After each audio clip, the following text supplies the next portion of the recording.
Do you think that the Trump presidency is scarier than a Stephen King novel? Short answer to that is yes, I do. I do think it's scarier. You're not the voice of the people. I am the voice of the people. I will be your voice. I was sort of convinced that it was possible that a politician would arise and so willing to say anything that he would capture the imaginations of the American people.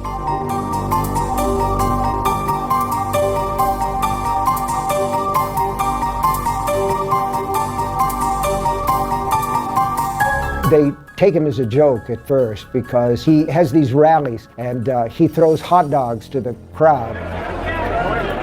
When Greg Stilson's elected, you're going to say hot dog. You're going to be so tired of winning. Crazy stuff that nobody would possibly believe, or so we thought, until Donald Trump came along.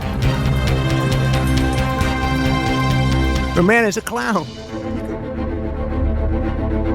When Greg Stilson actually gains a following, he has a cadre of bikers who support him. You know, they're tough guys, right? Where are the bikers for Trump? And they're at the rallies, and they're there to make sure that nobody heckles Greg Stilson. Get him out of here! Get out! Knock the crap out of him, would you? Seriously. The man had the high, hard, pumping delivery of a revival preacher. You could see a fine spray of spittle from his lips as he talked. So I announced that I'm running for president. What are we going to do in Washington? Throw the bums out. A tremendous roar of approval ripped out of the crowd. We're going to drain the swamp. Drain the swamp. My worry at the time that I wrote The Dead Zone was that somebody like Greg Stilson might actually get elected and rise through the ranks, become president of the United States, and start World War III. The missiles are flying.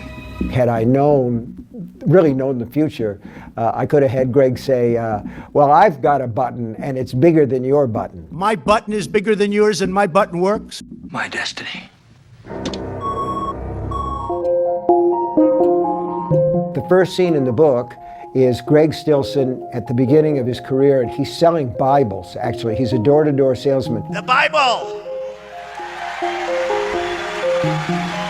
Nothing beats the Bible. Nothing beats the Bible, not even the art of the deal. He's a huckster from the word go, and in that sense, he's got a lot of that Trump genome in him. And the first thing that you see Greg do is he comes up to a house that's empty, and the dog is outside and barks at him and then snags his leg.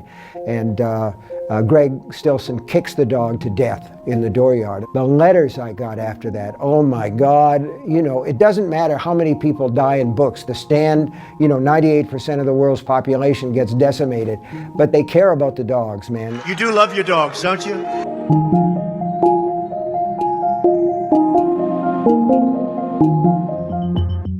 I always called it The Shining. I don't think that I necessarily predicted Donald Trump when I wrote The Dead Zone. American voters have always had a real attraction to outsiders with the same kind of right-wing America First policy.